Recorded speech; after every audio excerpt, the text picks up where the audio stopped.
నమస్కారం, welcome to I dream. నేను విజిత. ప్రస్తుతం మనతో పాటు ఉన్నారు ప్రముఖ కార్డియాలజిస్ట్ డాక్టర్ మువా శ్రీనివాస్ గారు. ఇప్పుడు సార్తో మాట్లాడదాం.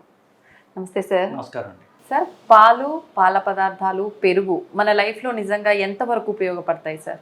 సోర్సెస్ ఆఫ్ ఎనర్జీ చూసినప్పుడు లిక్విడ్ సోర్సెస్ ఆఫ్ ఎనర్జీ, తర్వాత సాలిడ్ అంటే మనం తినే అన్నం బేసికలీ. దానికి బెటర్ ఆల్టర్నేటివ్ అంటే లిక్విడ్ సోర్సెస్. దాంట్లో బెటర్ లిక్విడ్ సోర్సెస్ ఏంటంటే పాలు. సో ఈ పాలు ఏ రూపంలో అయినా సరే, పాలు కానివ్వండి, పెరుగు కానివ్వండి, పనీర్ కానివ్వండి, ఇక మిగతావన్నీ కూడా, ఇవన్నీ కూడా ఎనర్జీ వస్తుంది మనకి, కొంత ఫ్యాట్ కూడా ఉంటుంది. సో ఈ అన్నం కంటే కూడా డెఫినెట్గా బెటర్ ఆల్టర్నేటివ్, దీనిలో అనుమానం లేదండి. ఇప్పుడు ఎవరన్నా వెయిట్ తగ్గాలి అనుకునే వాళ్ళకి ఫస్ట్ లిక్విడ్ డైట్, అలా లిక్విడ్ డైట్ అలవాటు చేసుకోవడం కంటే మిగిలినటువంటి ఇంకో బ్రహ్మాస్త్రం లేదు నిజానికి. సో మనం తిండి అవాయిడ్ చేసి లిక్విడ్ తీసుకోవడం ద్వారా మనం ఎంతసేపు మనం ఆకలి ఆపగలము అనేటటువంటి స్కిల్ మన శరీరానికి మనం అలవాటు చేసినట్లయితే బరువు తగ్గడం అనేది తథ్యం. సో మీరు అంటే ఫస్ట్ 12 అవర్సా, ఒక రోజా, 2 రోజుల, 3 రోజులు, 4 రోజుల, మీరు ఎంతకాలం మీరు లిక్విడ్స్తో మీరు గడపగలిగితే అంత బరువు మీరు తగ్గుతారు. సో స్కిల్ ఎక్కడ వస్తుందంటే మనకి ఇంట్రెస్టింగ్గా దీన్ని ఎలా చేసుకోవడము అనేది. ఇప్పుడు ఫర్ ఎగ్జాంపుల్ నేను ఒక 6 రోజుల క్రితం 3 days లిక్విడ్ ఫాస్ట్ చేశాను. సో లిక్విడ్ ఫాస్ట్ అనుకున్నప్పుడు నేను ఏం చేశానంటే ఎన్ని రకాల మజ్జిగలు ఉంటాయి అని చెప్పేసి ఒక లిస్ట్ రాసుకున్నాను నేను. మామూలు ప్లెయిన్ మజ్జిగ వేసుకోవచ్చు, మజ్జిగలో నిమ్మకాయ వేసుకోవచ్చు, థర్డ్ రకం మజ్జిగలో నిమ్మకాయ, పచ్చిమిరపకాయ వేసుకోవచ్చు, కొత్తిమీర వేసుకోవచ్చు, కరివేపాకు వేసుకోవచ్చు, లస్సీలాగా షుగర్ వేసుకొని చేసుకోవచ్చు. ఇట్లా 6 వెరైటీస్ వచ్చాయి already. So if you can make things interesting, గంటకి మీ మధ్య తాగుతున్నారు అనుకోండి, మీ ఫాస్టింగ్ ఏదవుతుందో అట్లా మేక్ అంటే అది ఒక పెయిన్ లాగా ఉండదు మీకు. 6 రకాల మజ్జిగలే వచ్చాయి మనకి. ఇంకా కాఫీ ఉంది మనకి, బ్లాక్ కాఫీ, మామూలు పాల కాఫీ, కోల్డ్ కాఫీ, ఇంకా 2-3 టీలు ఉంటాయి. ఇట్లాగా మీరు గంటకి ఏదో ద్రవ పదార్థం తీసుకున్నట్లయితే విల్ మేక్, అంటే మనకి ఏదో కోల్పోయాం అన్న బాధ కాకుండా will make things interesting for you. అట్లా 1 రోజు 2 రోజులైనా సరే మీరు లిక్విడ్ ఫాస్ట్ చేయగలిగితే అప్పుడు మీరు బరువు బాగా తగ్గుతారు. అంటే సడన్గా ఇప్పుడు అంటే మధ్యలో బాడీకి షాక్ ఇచ్చి బరువు తగ్గాలనుకున్నప్పుడు ఇది చాలా ఉపయోగపడుతుంది basically. So this is a very good way.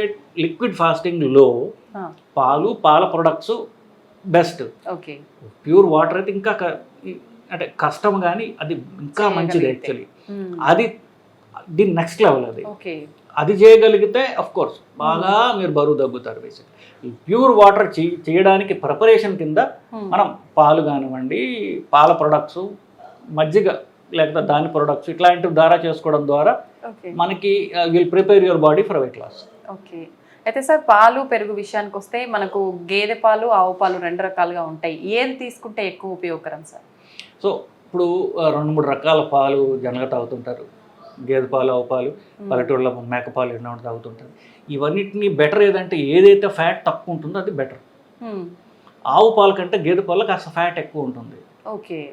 So ఆ ఫ్యాట్ ఎక్కువ ఎవరికి అవసరం? ఫర్ ఎగ్జాంపుల్ ఇప్పుడు మీరు లిక్విడ్ ఫాస్ట్ చేస్తున్నారు, అప్పుడు మీకు గేదె పాలు బెటర్ కావచ్చు.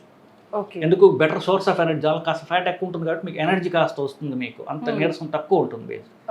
లేదు మామూలుగా అంటారా, లో fat alternative better. Like for example cow milk. చిన్నపిల్లలకి ఏం పెట్టాలి? చిన్నపిల్లలకి గేదె పాలు పెట్టమంటారు. చిన్నపిల్లలకి ఒకసారి గేదె పాలు పెడితే ఎక్కువ ఎనర్జీ ఉంటుందని. కొంతమంది చిన్నపిల్లలకి వాళ్ళు ఎంత ఫ్యాట్ పెట్టినా వాళ్ళు ప్రాసెస్ చేసుకునేటటువంటి పేగులు వాళ్ళకు ఉంటాయి. సో గేదె పాలు ఇవ్వచ్చు. పెద్దవాళ్ళకి ఆవు పాలు తీసుకోవచ్చు. ఇఫ్ యూఆర్ ఫాస్టింగ్ మేబీ గేదె పాలు బెటర్. అట్లా if you know the difference you can మీ అవసరాలు బట్టి మీరు దాన్ని మార్చుకోవచ్చు. ఓకే. అయితే సార్, పెరుగు విషయానికే వస్తే ప్రత్యేకించి సమ్మర్ సీజన్లో ఎక్కువగా పెరుగుని రకరకాలుగా తీసుకుంటూ ఉంటారు, బాడీలో వేడి తగ్గడం కోసం అని చెప్పి, చలవ చేస్తుందని. నిజంగా పెరుగుని ఏ రూపంలో తీసుకుంటే బాగుంటుంది సార్? సో పాలకి పెరుగుకి తేడా ఏంటి? ఫస్ట్ పాలు పెరుగయ్యే విధానంలో ఏమవుతుందంటే దానిలో బ్యాక్టీరియా వస్తుంది. ఇంకా నిజంగా చెప్పాలంటే పాలు ఇన్ఫెక్ట్ అవ్వబడతాయి, అయితే మనం ఇన్ఫెక్ట్ చేస్తాం దాన్ని. దానిలో క్రిములు చేరుతాయి. క్రిములు చేరి పాలు పెరుగు అవుతుంది. కానీ ఆ క్రిములు మన పొట్టలో ఉన్నటువంటి ఆల్రెడీ మన పేగుల్లో ఉన్నటువంటి క్రిములు అవి. So they are good bacteria.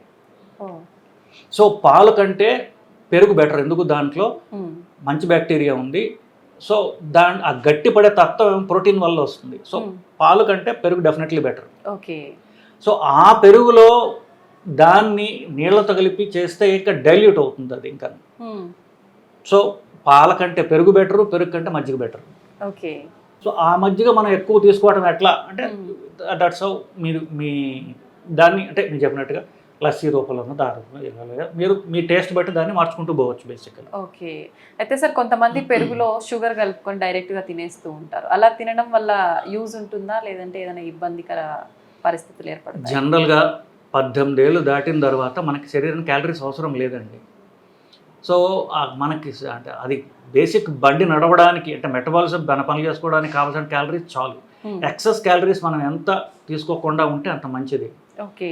So పెరుగులో క్యాలరీస్ చాలా తక్కువ ఉంటాయి. షుగర్ యాడ్ చేస్తే క్యాలరీస్ పెరుగుతాయి. టేస్ట్ గురించి కావచ్చు, బట్ జనరల్గా ఇప్పుడు ఫర్ ఎగ్జాంపుల్ ఇప్పుడు మీరు సింగపూర్ వెళ్ళారనుకోండి, ప్రతి కోకోకోలా క్యాన్ మీద వాళ్ళు డిస్ప్లేలో పెడితే కింద క్యాలరీస్ వాళ్ళు మెన్షన్ చేయాలి. They are so calorie conscious. In fact Coca Cola మీద మీరు మా క్యాలరీస్ ఎక్కువ, షుగర్ యాడెడ్ షుగర్ ఉందని కేసు పడింది. అంత మేజర్ కేసు, $మిలియన్స్ పోయాయి వాళ్ళకి అమెరికాలో. ఓకే. సో మనం తిండి ద్వారా ఎక్సెస్ క్యాలరీస్ని తగ్గించుకోవాలి అనేది అది ఇప్పుడు బెస్ట్లో ఆల్మోస్ట్ 10-15 ఏళ్ళగా నడుస్తున్నది. తిండిలో ఎంత క్యాలరీస్ తగ్గించుకుంటే మనకు అంత బెటర్. ఓకే. మన ఎక్సెస్ యాడ్ చేయకుండా. ఇప్పుడు పెరుగు చక్కగా ఉంది, దాంట్లో మళ్ళీ మనం షుగర్ వేయడం ద్వారా క్యాలరీస్ పెంచుతున్నాం బేసిక్గా. అది అవాయిడ్ చేస్తే మంచిదే. అయితే సార్ కొంతమంది పిల్లల విషయానికి వస్తే వాళ్ళ అంటే కర్రీస్ ఇలాంటివి ఏం తీసుకోకుండా డైలీ 2 సార్లు తిన్నా 3 సార్లు తిన్నా పెరుగుతోటే ఎక్కువగా తింటూ ఉంటారు. అలా తినొచ్చు అంటారా సార్? ఎక్కువ క్వాంటిటీ వెళ్ళిపోతుంది కదా. పెరుగుతో ఏం తింటారు అనేది రైస్.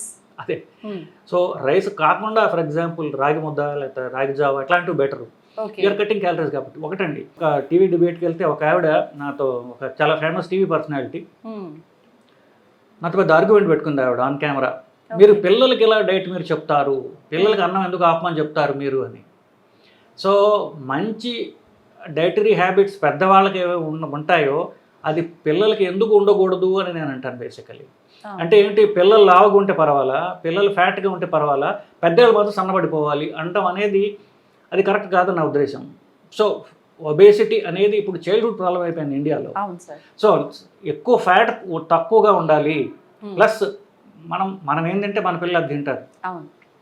ప్రతి వాడికి బెస్ట్ ఫుడ్ ఏంటంటే వాళ్ళ అమ్మ వండింది, దాంతో కంపేర్ చేసుకుంటాడు మిగతావన్నీ. వాళ్ళ భార్య వండినా ఎవరు వండినా వాళ్ళ అమ్మ is not the best cook in the world. ఆవిడ చాలా ఫాల్టీ కుక్ కావచ్చు, వాడికి అది అలవాటు. అంతే. సో ఆ టెంప్లెట్ మీద పోతుంటారు కాబట్టి మన పిల్లలకి మనం తినేదాన్ని హ్యాబిట్స్ బట్టి వాళ్ళకి వస్తుంది. మనము ఫుల్గా రైసు,